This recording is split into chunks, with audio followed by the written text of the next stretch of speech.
अस्सलाम वालेकुम। Sindh online school system में आवां शागिर्दन के भलीकार आवां आवां जी इल्म कीमिया जो उस्ताद नजफ हैदर मेमन। आज आवां ने सामू जेको मुझो टॉपिक है वो है एटॉमिक मास यानी एटमी मायो। एटॉमिक मास यानी एटमी मायो असां छाके चवंदासीं? चवे तो त कंहिं बि एटम जे मर्कज़ में मौजूद प्रोटॉनन ऐं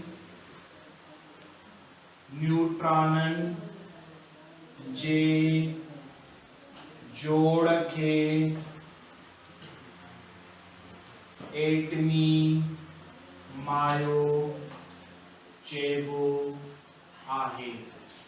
कंहिं बि एटम जे मर्कज़ में मौजूद प्रोटॉन ऐं न्यूट्रॉनन जे जोड़ के असां एटमी मायो यानी एटॉमिक मास सॾींदासीं।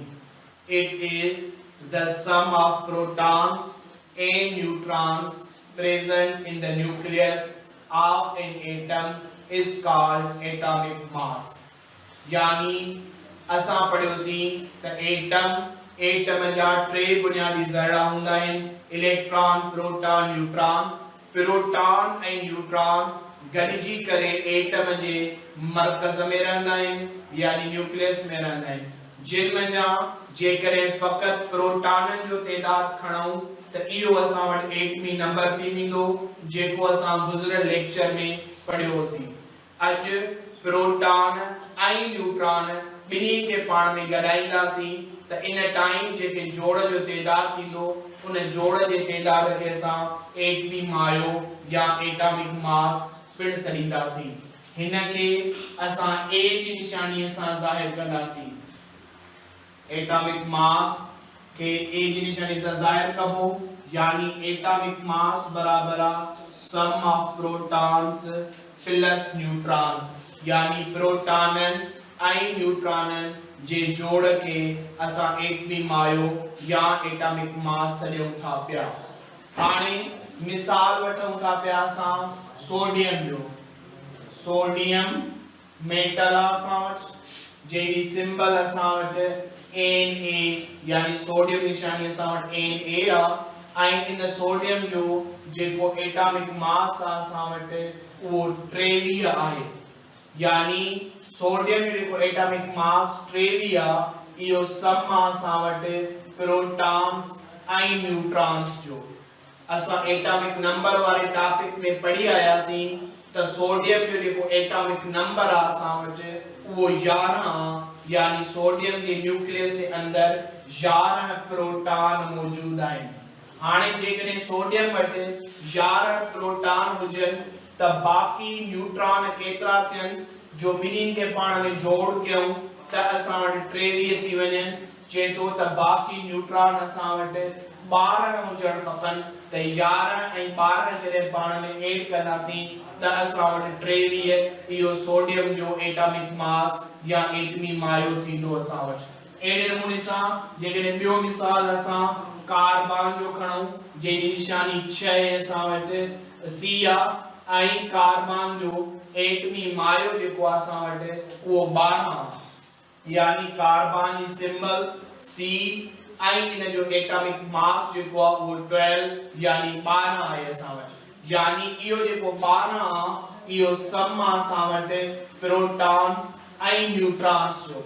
हाणे असां गुज़िरियल टॉपिक में एटॉमिक नंबर में पढ़ी आयासीं त कार्बन जो जेको एटॉमिक नंबर आहे उहो 6 आहे, यानी कार्बन जे न्यूक्लियस जे अंदर 6 प्रोटॉन मौजूद आहिनि।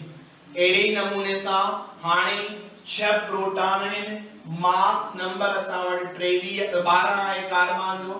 हाणे कार्बन जे 6 प्रोटॉनन सां गॾु केतिरा न्यूट्रॉन हुजण खपनि जो असां वटि कार्बन जो मास 12 थिए त इहे प्रोटॉन असां वटि 6 थींदा ऐं न्यूट्रॉन भी असां वटि 6 थींदा, त पोइ 6 ऐं 6 टोटल असां वटि 12 थींदा।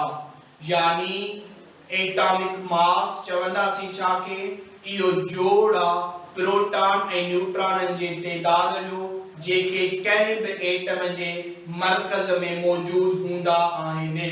हाणे लिखण जो तरीक़ो सोडियम जी निशानी Na आहे, इन जो नंबर यानी Z असां पढ़ी आयासीं त उहो 11, इन जो मास असां पढ़ी आयासीं त 23 आहे। हाणे इन खे लिखण जो तरीक़ो आहे 11 हेठां लिखूं 23 मथां करे लिखूं तॾहिं बि दुरुस्त आहे। जेकॾहिं असां सोडियम निशानी खणी करे 11 मथां लिखूं 23 हेठां लिखूं तॾहिं बि दुरुस्त आहे असां वटि, या असां सोडियम निशानी खणी करे 11 मथां 23 साॼे पासे ॾांहुं हेठां करे लिखूं तॾहिं बि दुरुस्त आहे असां वटि। यानी हिन टिनी तरीक़नि सां असां कंहिं बि एलिमेंट जे एटॉमिक नंबर ऐं एटॉमिक मास खे ज़ाहिर करे सघूं था पिया, चाहे एटॉमिक नंबर मथां हुजे चाहे एटॉमिक मास हेठां हुजे, इन सां को भी फर्क नथो पवे। असां खे याद इहा ॻाल्हि रखणी आहे त एटॉमिक नंबर हमेशा एटॉमिक मास खां नंढो थींदो आहे, छाकाणि त एटॉमिक नंबर में सिर्फ प्रोटॉननि जो तइदाद आहे ऐं एटॉमिक मास में प्रोटॉन ऐं न्यूट्रॉननि जो तइदाद आहे असां वटि।